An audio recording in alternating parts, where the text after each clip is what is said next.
सभी का स्वागत है हमारे YouTube चैनल शिक्षा शिखर में। दोस्तों अब से हम रसायन की पढ़ाई स्टार्ट कर रहे हैं, जिसमें से हमारा पहला चैप्टर है ठोस प्रावस्था। दोस्तों विश्व में पदार्थ की केवल 3 अवस्थाएं होती है, ठोस, द्रव, गैस, जिसमें से हम पहले अध्याय में ठोस को कवर करेंगे, दूसरे अध्याय में हम ज़्यादातर द्रव के बारे में जानेंगे, उसके बाद गैस के बारे में भी हम थोड़ा सा जानेंगे इस चैप्टर में। तो दोस्तों ठोस होता क्या है? दोस्तों ठोस पदार्थ की वह अवस्था होती है जिसमें जो है अवयवी कण, मतलब जिन कणों से मिलकर ठोस बना होता है वे कण बहुत पास पास होते हैं, उनमें ज़्यादा गैप नहीं होता और इन कणों के मध्य प्रबल अंतराणविक बंध होता है, जिसके कारण ये ठोस प्रावस्था में होता है। दोस्तों आपने कक्षा 9वीं 10वीं 11वीं में ठोस प्रावस्था के बारे में अच्छे से पढ़ा होगा।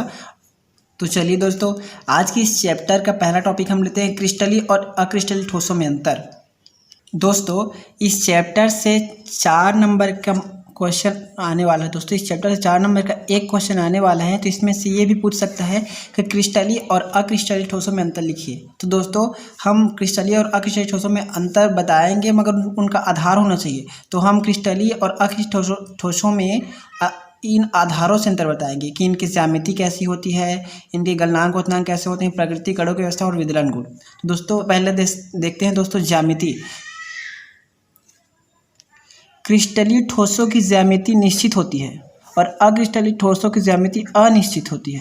इनके गलनांक एवं क्वथनांक निश्चित होते हैं और इनके अनिश्चित होते हैं। इनकी प्रकृति वास्तविक ठोस, इनकी प्रकृति क्या होती है?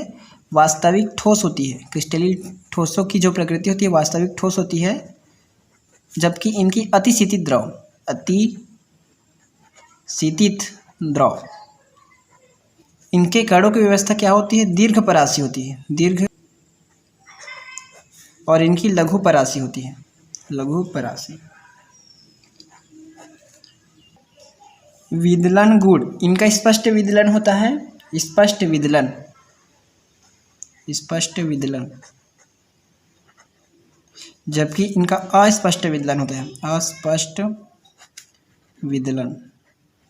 क्रिस्टलीय ठोसों का विदलन स्पष्ट होता है, मतलब क्रिस्टलीय ठोसों को काटने पर ये स्पष्ट दिखाई देते हैं, जबकि अक्रिस्टलीय ठोसों को काटने पर ये विकृति में आ जाते हैं। तो दोस्तों हमारा पहला टॉपिक कुछ इस प्रकार था, जिसे हमने कंप्लीट कर लिया। अब हम चलते हैं दूसरे टॉपिक की ओर। तो दोस्तों हमारा नेक्स्ट टॉपिक है अवयवी कणों के मध्य लगने वाले बल। अवयवी कणों के मध्य लगने वाले बल के आधार पर ठोसों के कितने प्रकार होते हैं? तो दोस्तों अवयवी कणों के मध्य जो बल लगता है उसके आधार पर ठोसों के 4 प्रकार होते हैं। पहला आणविक ठोस, आयनिक ठोस, सहसंयोजी ठोस और धात्विक ठोस। दोस्तों आणविक ठोस किसे कहते हैं? तो दोस्तों जिनके वह ठोस जिनके अवयवी कण क्या होते हैं? अणु होते हैं। वह ठोस जिनके अवयवी कण अणु होते हैं और जिनके अवयवी कणों के मध्य कौन सा बंध लगता है? आणविक बंध, तो उसे आणविक ठोस कहते हैं। दोस्तों उदाहरण के लिए इसमें है H2O2। दोस्तों ये सभी अणु हैं, अतः ये आणविक ठोस, इनसे मिलकर बनने वाले ठोस को आणविक ठोस कहेंगे। दूसरा है आयनिक ठोस, अवयवी कण। दोस्तों आयनिक ठोस किसे कहेंगे? जिनके अवयवी कण आयन होंगे, नाम से स्पष्ट है। आयनिक ठोस में क्या होंगे? अवयवी कण आयन होंगे और इनके मध्य कौन सा बंध होगा? आयनिक बंध होगा, इसे हम आयनिक ठोस कहेंगे। और इनका दोस्तों उदाहरण क्या होगा? जैसे सोडियम क्लोराइड, ये एक आयनिक ठोस है। दोस्तों अगर इसको हम तोड़ेंगे तो Na+ में टूटेगा और Cl- में टूटेगा। तो दोस्तों ये क्या है? आयन है, तो इसके अवयवी कण क्या हो गए? आयन। तीसरा है दोस्तों सहसंयोजी ठोस। दोस्तों इसके अवयवी कण क्या होते हैं? अधातु के परमाणु होते हैं। वह ठोस जिनके अवयवी कण अधातु के परमाणु होते हैं और उनके मध्य लगने वाला बंध जो है सहसंयोजी बंध, नाम से स्पष्ट है दोस्तों, सहसंयोजी बंध। तो वैसे ठोस को क्या बोलते हैं हम? वैसे ठोस को बोलते हैं सहसंयोजी ठोस। चौथा है दोस्तों धात्विक ठोस। धात्विक ठोस किसे बोलते हैं दोस्तों? तो धात्विक ठोस वह ठोस होता है जिसके अवयवी कण होते हैं धनात्मक धात्विक आयन, धनात्मक धात्विक आयन, और इनके मध्य बंध कौन सा होता है? धात्विक बंध होता है, धातु बंध होता है। दोस्तों ये हो गए 4 प्रकार के ठोस अवयवी कणों के मध्य लगने वाले बल के आधार पर। अब हमारा नेक्स्ट टॉपिक है इकाई सेल या यूनिट सेल। इकाई सेल या यूनिट सेल, दोस्तों इसको हम समझते हैं। चलिए दोस्तों इकाई सेल होता क्या है? जो हमारे पास जो ठोस होता है इसके अवयवी कण होते हैं, हमें पता चल गया इसके अवयवी कण होते हैं। इसके अवयवी कण जो होते हैं वे अवयवी कण एक त्रिविम जालक के रूप में होते हैं, एक ऐसे जालक के रूप में होते हैं, ऐसे जालक के रूप में, जाली जैसे होते हैं, इसलिए इसे जालक बोलते हैं। इसके अवयवी कण कणों की जो संरचना है वे जालक के रूप में होती है। तो सूक्ष्मतम इकाई है, इस जालक कण की जो सूक्ष्मतम इकाई है वह जो कि अवयवी कण अणु आयन धातु से मिलकर बना होता है, उसे ही बोल रहे हैं दोस्तों इकाई सेल। ये इकाई सेल कुछ इस प्रकार होता है दोस्तों, ये छोटा सा होता है, ये दोस्तों ये होता है इकाई सेल। दोस्तों इसकी परिभाषा मैं लिख देता हूँ। तो दोस्तों परिभाषा है, वह त्रिविम ज्यामिति जिसके बहुसंख्यक के संयोजन से क्रिस्टल जालक का निर्माण होता है, इकाई सेल कहते हैं। वह त्रिविम ज्यामिति, दोस्तों त्रिविम आपको पता है 3 डायमेंशनल को त्रिविम कहते हैं। अर्थात देखिए मैं एक इकाई सेल बना रहा हूँ, ये हमको पता है ये त्रिविम ज्यामिति होती है, ये त्रिविम ज्यामिति होती है। तो दोस्तों वह त्रिविम ज्यामिति, अब इसको मैं अच्छे से बना लेता हूँ दोस्तों। तो यह है त्रिविम ज्यामिति, और इसी त्रिविम ज्यामिति वाला जो संरचना है, जो इकाई है ये दोस्तों, ये सबसे छोटी इकाई है, और इसी के संयोजन से, इसी के बहुत सारे संयोजन से क्या बनता है, क्रिस्टल जालक। दोस्तों क्रिस्टल जालक किसे बोलते हैं दोस्तों, ये है क्रिस्टल जालक। इसी सूक्ष्मतम इकाई के संयोजन से ये बना है। तो दोस्तों इसी को परिभाषा में कहा गया है, वह त्रिविम सूक्ष्मतम इकाई या वह त्रिविम ज्यामिति जिसके बहुसंख्यक, मतलब जिसके बहुसंख्यक के संयोजन से क्रिस्टल जालक का निर्माण होता है, इकाई सेल या यूनिट सेल कहते हैं। दोस्तों इसका एक्सप्लेनेशन आप थोड़ा सा बुक में पढ़ोगे तो आपको पूरा समझ में आ जाएगा। दरअसल क्या होता है, ये एक त्रिविम सूक्ष्मतम इकाई होती है जो कुछ इस प्रकार दिखती है। इसके बारे में और अच्छे से हम आगे आने वाले वीडियो टॉपिक में पढ़ेंगे। और ये दोस्तों यही होती है इकाई सेल।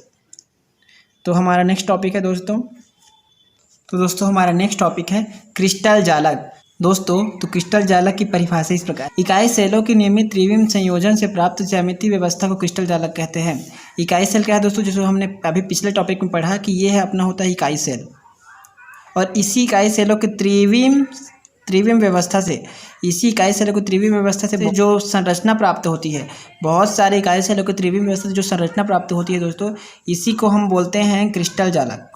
दोस्तों जो टॉपिक मैं अभी आपको पढ़ा रहा हूँ ये खाली एक नंबर के लायक है। तो क्या पता आपको 4 नंबर का एक क्वेश्चन दिया, उसमें ये तीनों चीज़ पूछ लिया कि इकाई सेल क्या है, क्रिस्टल जालक क्या है, जालक बिंदु क्या है। तो दोस्तों ये एक नंबर या 1.5 नंबर के टॉपिक हो सकते हैं जिससे एक क्वेश्चन में ही पूछा जा सकता है। तो दोस्तों हमारा नेक्स्ट टॉपिक है जालक बिंदु। दोस्तों जालक बिंदु आखिर होता क्या है, तो इसे मैं परिभाषित कर देता हूँ पहले। दोस्तों तो जालक बिंदु क्या होता है दोस्तों, जो क्रिस्टल होता है अपना जो क्रिस्टल होता है, वो क्रिस्टल के जो इकाई सेल होते हैं वह इकाई सेल अवयवी कण से मिलकर बने होते हैं। तो उन्हीं अवयवी कणों को दर्शाने वाली बिंदु को जालक बिंदु कहते हैं। ये छोटी सी परिभाषा दोस्तों, किसी क्रिस्टल जालक के अवयवी कण को प्रदर्शित करने वाले बिंदु जालक बिंदु कहलाते हैं। तो दोस्तों हमारा नेक्स्ट टॉपिक है इकाई सेलों के प्रकार। दोस्तों पहला प्रकार है सरल घनी इकाई सेल। दोस्तों सरल घनी इकाई सेल को एसएससी बोलते हैं। सरल घनी इकाई सेल होता क्या है ये हम देखते हैं। तो दोस्तों जब हमारे इकाई सेल के केवल कोनों पर अवयवी कण होते हैं, केवल कोनों पर ही अवयवी कण होते हैं, तब इसे कहते हैं सरल घनी इकाई सेल। और जब इसी इकाई सेल में, सरल घनी इकाई सेल में सेंटर में एक और अवयवी कण हो, अर्थात सरल घनी इकाई सेल के ही जैसे कोनों पर अवयवी कण होने के साथ साथ सेंटर पर भी एक अवयवी कण हो, तब इसे कहते हैं अंतः केंद्रित घनीय इकाई सेल। और तीसरा है दोस्तों फलक केंद्रित घनी इकाई सेल। दोस्तों फलक केंद्रित घनी इकाई सेल क्या होता है, सरल घनी इकाई सेल की तरह जब इसके अवयवी कण कोनों पर होने के साथ साथ अवयवी कण इसके 6 फलक पर भी हों, तब इसे कहते हैं फलक केंद्रित घनी इकाई सेल। एक बार फिर से दोस्तों, सरल घनी इकाई सेल में क्या होता है, एक इकाई सेल होता है जिसके केवल कोनों पर अवयवी कण होते हैं। अंतः केंद्रित घनी इकाई सेल में एक इकाई सेल होता है जिसके कोनों के साथ साथ केंद्र पर कण होता है, अवयवी कण होता है। और तीसरा फलक केंद्रित घनी इकाई सेल, कोनों पर अवयवी कण होने के साथ साथ 6 फलक केंद्र पर भी अवयवी कण होते हैं। दोस्तों ये 3 प्रकार हो गए इकाई सेलों के। तो आज के लिए इतना ही दोस्तों, कल फिर मिलेंगे नए टॉपिक के साथ, तब तक के लिए थैंक यू।